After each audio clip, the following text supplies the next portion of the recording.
আসসালামু আলাইকুম প্রিয় দর্শক, অন্য মঞ্চের আলাপচারিতায় আপনাদের সকলকে স্বাগত জানাচ্ছি। কেউ বলছেন 2018 সাল থেকেই আমাদের টার্গেট ছিল হাসিনাকে ফেলে দেওয়ার। কেউ বলছেন আমাদের 15 বছরের একটা প্ল্যান ছিল হাসিনাকে ফেলে দেওয়ার, এবং সেই প্ল্যান মোতাবেক আমরা একটি অঞ্চলে, রাজধানীর একটি জায়গায় একটি ফ্ল্যাট বাড়ি ভাড়া নিয়ে সেখানে একত্রিত হয়ে থেকে সেই প্ল্যান বাস্তবায়নের কাজ করছিলাম।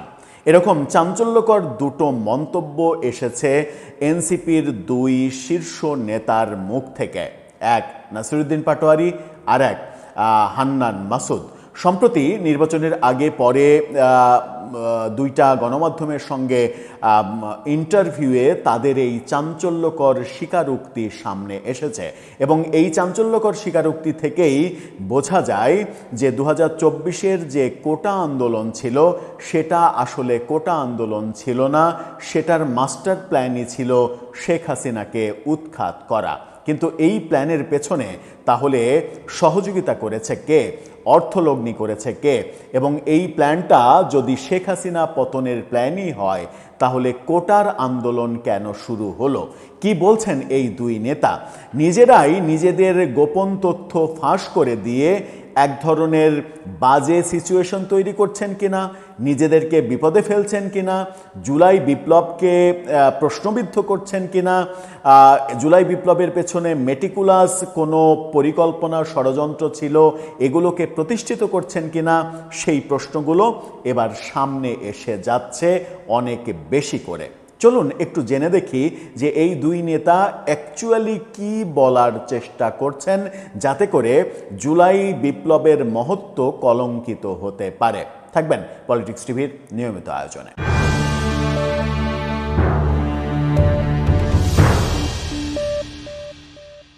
দর্শক, বলছিলাম যে শেখ হাসিনা পতনের পরিকল্পনা অনেক আগের পরিকল্পনা। কেউ বলছেন 15 বছরের পরিকল্পনা, কেউ বলছেন 2018 থেকেই এই পরিকল্পনা বাস্তবায়নে মাঠে নেমেছিলেন। নাসিরুদ্দিন পাটোয়ারি বলছেন শেখ হাসিনাকে ফেলে দেওয়ার প্ল্যান আমাদের সেই 18 সাল থেকে শুরু হয়েছে, এবং তখনই সম্ভব হতো নুরুল হক নূর যদি একটু শক্ত থাকতো, ঠিকভাবে ঠিক পথে এগোতো, তাহলে তখনই সফল হওয়া যেত। কিন্তু তার বিভিন্ন কারণে এভাবে বলে তিনি থেমে যান। তিনি বলছেন যে না থাক, আমার বন্ধু মানুষ, তার ব্যাপারে আর বেশি কিছু বলতে চাই না আমি, যেহেতু সে নির্বাচন করছে এই সময়ে এর বেশি কিছু আমি বলতে চাই না।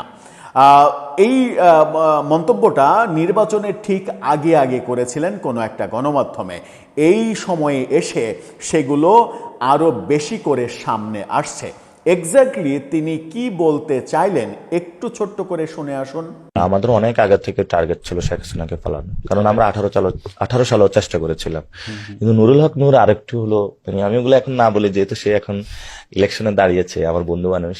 যদি 2018 সাল থেকেই পরিকল্পনা হয় শেখ হাসিনাকে ফেলে দেওয়ার, তার মানে 2018 সালের কোটা আন্দোলন এবং 2024 সালের কোটা আন্দোলন কোনোটাই আসলে কোটা আন্দোলন ছিল না, কোটার অধিকার বাস্তবায়নের আন্দোলন ছিল না। সবটাই ছিল প্রফেসর ইউনূসের মতো, ওই ভাষায় যদি বলি তাহলে মেটিকুলাস ডিজাইন, শেখ হাসিনার সরকারের পতনের ডিজাইন।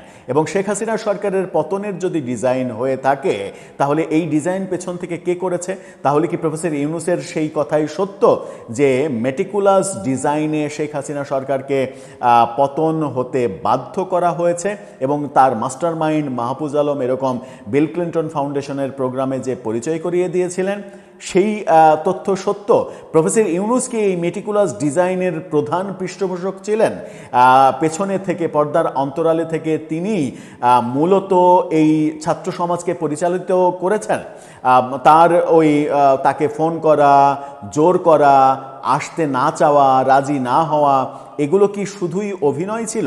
এই প্রশ্নগুলো এখন উঠে যাবে, এবং নাসিরুদ্দিন পাটোয়ারির এই বক্তব্যের মাধ্যমে যেটা হবে সেটা হচ্ছে যে অনেকেই জুলাই আন্দোলনকে বিতর্কিত করার সুযোগ খুঁজে পাবে, যেটা নাসিরুদ্দিন পাটোয়ারির করা উচিত হলো কিনা সেটা তিনিই হয়তো ভেবে দেখবেন। ওদিকে হান্নান মাসুদ তিনি বলছেন শেখ হাসিনাকে ফেলে দেওয়ার প্ল্যান আমাদের 15 বছরের, 15 বছর ধরে এই প্ল্যান তারা করছেন এবং এই প্ল্যান বাস্তবায়নের জন্য ঢাকার একটি জায়গায়, একটা বিশেষ জায়গায় তারা একটা ফ্ল্যাট বাড়ি ভাড়া নিয়েছে এবং ফ্ল্যাট বাড়ি ভাড়া নিয়ে এই পরিকল্পনার যারা মাস্টারমাইন্ড তারা একত্রে থাকার বন্দোবস্ত করে এবং থাকা শুরু করে, এরকমটা তিনি বলেছেন। 15 বছর আগে হান্নান মাসুদের বয়স কত ছিল? এটাও তো একটা বড় প্রশ্ন। হান্নান মাসুদ কি তাহলে 10 বছর বয়স থেকে শেখ হাসিনা পতনের বিপ্লবী? এই প্রশ্নটাও আসে।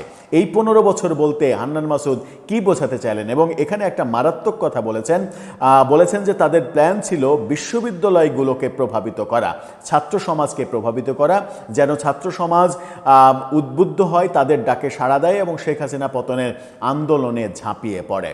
কি বলছে ছোট্ট করে একটু শুনে আসুন নাগরিক টেলিভিশনে দেয়া তার বক্তব্য থেকে। 15 বছরের একটা প্ল্যানিং আমরা হাতে রেখে কাজ করেছিলাম যে বাংলাদেশের প্রতিটি শিক্ষা প্রতিষ্ঠানের শিক্ষার্থীরা একটা জায়গায় ঐক্যবদ্ধ হবে, ছাত্র জনতার মেলবন্ধনের জন্য কাজ করবে, ছাত্রদের অধিকার নিয়ে কথা বলবে, যেখানে রাষ্ট্রীয় যে কোনো ক্রাইসিসে তারাই প্রতিবাদ করবে, একটা বড় ধরনের মুভমেন্ট তৈরি করার জন্য। এই যে বক্তব্য নাসিরউদ্দিন পাটোয়ারী এবং হান্নান মাসুদের, এই যে দুটো বক্তব্য, এই দুটো বক্তব্য কি প্রমাণ করে?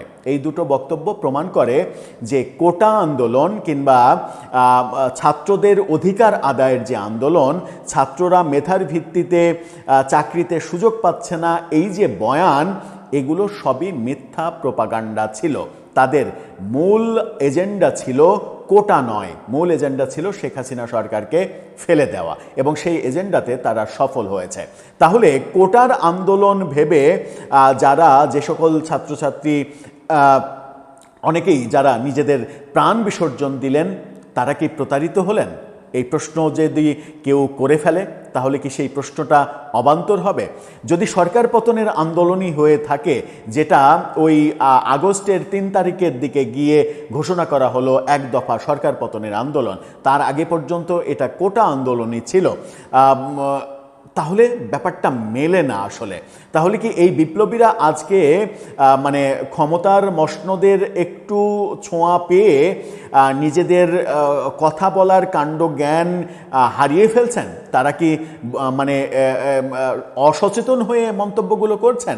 এবং তাদের এই মন্তব্য যে জুলাই বিপ্লবকে কলঙ্কিত করতে পারে, জুলাই বিপ্লবকে অন্য সংজ্ঞায় সংজ্ঞায়িত করতে পারে, কোটা আন্দোলনের মতো একটা অসাধারণ ব্যাপারকে তারা পাশ কাটিয়ে তারা বলছেন ডে ওয়ান থেকে বলা আরও ভুল। আমার মনে হয় যে হান্নান মাসুদ তো স্পষ্ট করে আপনারা শুনলেন যে 15 বছরের প্ল্যান, তো 15 বছর ধরে তার মানে হাসিনা সরকার ক্ষমতায় আসার পর থেকেই তাদেরকে ফেলে দেওয়ার প্ল্যান শুরু হয়েছে। সেই প্ল্যানটা কি তাহলে ওই 1.5 মাসের মাথায় যে বিডিআর বিদ্রোহ আমরা দেখেছি 2009 সালে, সেই বিডিআর বিদ্রোহ থেকেই শুরু হয়েছে, যেটার মানে সমস্ত দায় শেখ হাসিনা এবং তার সরকারের ওপরে চাপানোর ব্যবস্থা করেছিলেন প্রফেসর ইউনূসের মেটিকুলাস সরকার?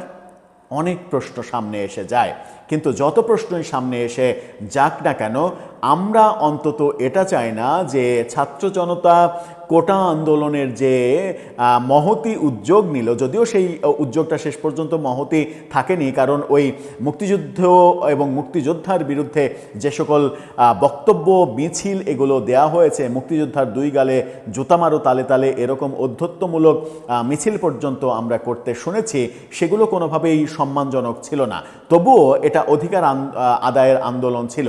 সেই অধিকার আদায়ের আন্দোলনটাকে আজকে স্বার্থের আন্দোলনে রূপান্তরিত করে যে বক্তব্যগুলো এই এনসিপির 2 শীর্ষ নেতা দিচ্ছেন, সেটা কি তাদের মানাচ্ছে? সেটা দেয়া কি তাদের উচিত হচ্ছে? যদি ঘটনা সত্য হয়েও থাকে, তবুও কি এই কথাগুলো বলা তাদের উচিত হচ্ছে? দর্শক, আপনার কাছে কি মনে হয়? আপনার মতামত জানিয়ে লিখতে পারেন আমাদের কমেন্ট বক্সে।